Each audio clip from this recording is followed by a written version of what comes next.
सतपुड़ा की पहाड़ियां बहुत पुरानी हैं। ये भारत के बीच में एक कोमल हरे भरे विशालकाय की तरह खड़ी हैं। ये पहाड़ियां कहानियों से भरी हैं और प्राचीन सरसराहट करते पेड़ों से भी। इन्होंने अनगिनत शांत सालों से मौसम बदलते देखे हैं। हमारी जमीन का एक सच में जरूरी हिस्सा। इनकी ढलानों में कई राज छिपे हैं और एक शांत शाश्वत सुंदरता भी। सतपुड़ा रेंज एक लंबा फैलाव है।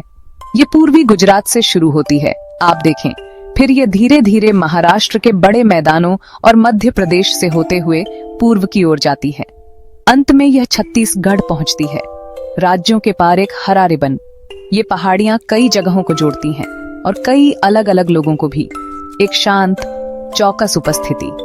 ये पहाड़ियां एक खास जगह हैं, मध्य भारत के लिए एक मजबूत रीढ़। ये युवा पहाड़ों की तरह नुकीली नहीं है, बल्कि गोल हैं और उम्र के साथ समझदार हो गई हैं। यहाँ की हवा ताजा और साफ महसूस होती है। पत्तियों से छनकर आती धूप जमीन पर नाचते पैटर्न बनाती है। ये एक शांत सुकून देने वाला नजारा है। बसलिंग दुनिया से एक पनाह, प्रकृति का अपना शांत कोना।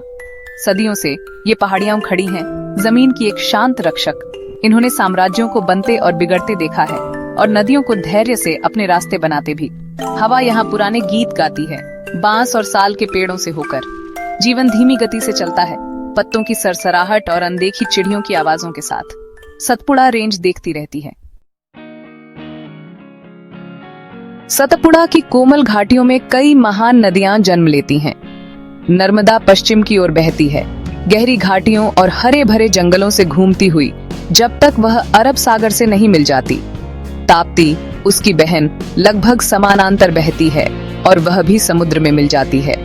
गोदावरी और महानदी भी यहीं से शुरू होती हैं। पूर्व की ओर बंगाल की खाड़ी में बहती है। सतपुड़ा रेंज एक हरे भरे दीवार की तरह खड़ी है। मैदानों को पठार से अलग करती है, नदियों और जमीन को आकार देती है। यहाँ हर मोड़ एक नया नजारा दिखाता है, धरती और आकाश का एक ताना बाना।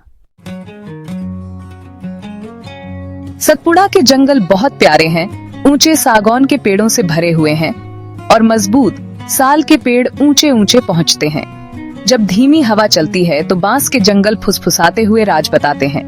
ये जंगल बहुत अमीर हैं, पहाड़ियों पर एक हरी भरी कारपेट की तरह, कई जीवित चीजों का घर। भारत के लिए एक अनमोल हरा फेफड़ा, हर मौसम में रंग बदलता हुआ। इन जंगलों में कई जानवर रहते हैं। मजेस्टिक बाघ यहाँ धीरे धीरे चलता है, उसकी धारियां पेड़ों में परछाई जैसी लगती हैं। तेंदुए भी शांत रास्तों पर घूमते हैं। स्लॉथ भालू स्वादिष्ट फल ढूंढते हैं। बड़े गौर, भारतीय बाइसन चरते हैं और सुंदर हिरण खुली जगहों में कूदते हैं। कुछ जानवर अब बहुत रेयर हैं, इसलिए ये जंगल उन्हें बचाने में मदद करते हैं, जैसे खास बारहसिंगा हिरण। सतपुड़ा टाइगर रिजर्व फेमस है।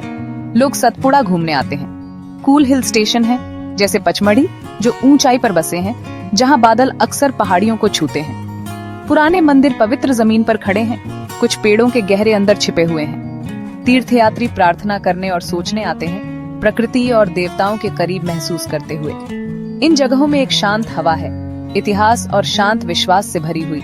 बिजी शहरों से एक शांत एस्केप। नेशनल पार्क्स इस वाइल्डनेस की रक्षा करते हैं। सतपुड़ा नेशनल पार्क एक है, बोरी वाइल्ड लाइफ सेंचुरी भी, और पेंच, जो ज्यादा दूर नहीं है। लोग जानवर देखने आते हैं और फॉरेस्ट ट्रेल्स पर चलने भी आते हैं, ताजी साफ हवा में सांस लेने और वाइल्ड की शांति महसूस करने के लिए। यह धरती और उसके चमत्कारों से फिर से जुड़ने का एक मौका है, एडवेंचर और शांति की जगह। इन पहाड़ियों में इतिहास फुसफुसाता है, पुराने रॉक शेल्टर्स में जो छिपे हुए हैं।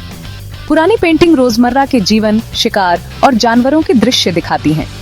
ये हमें उन पहले लोगों के बारे में बताते हैं जिन्होंने इन जंगलों को अपना घर बनाया था। द जंगल बुक, जो रुडयार्ड किपलिंग ने लिखी थी, इन जंगलों से प्रेरित थी। सिवनी के जंगल, जहां मोगली रहता था, इस लैंडस्केप का हिस्सा है। जंगल की आत्मा यहाँ मजबूत है, कहानियों को असली बनाती है।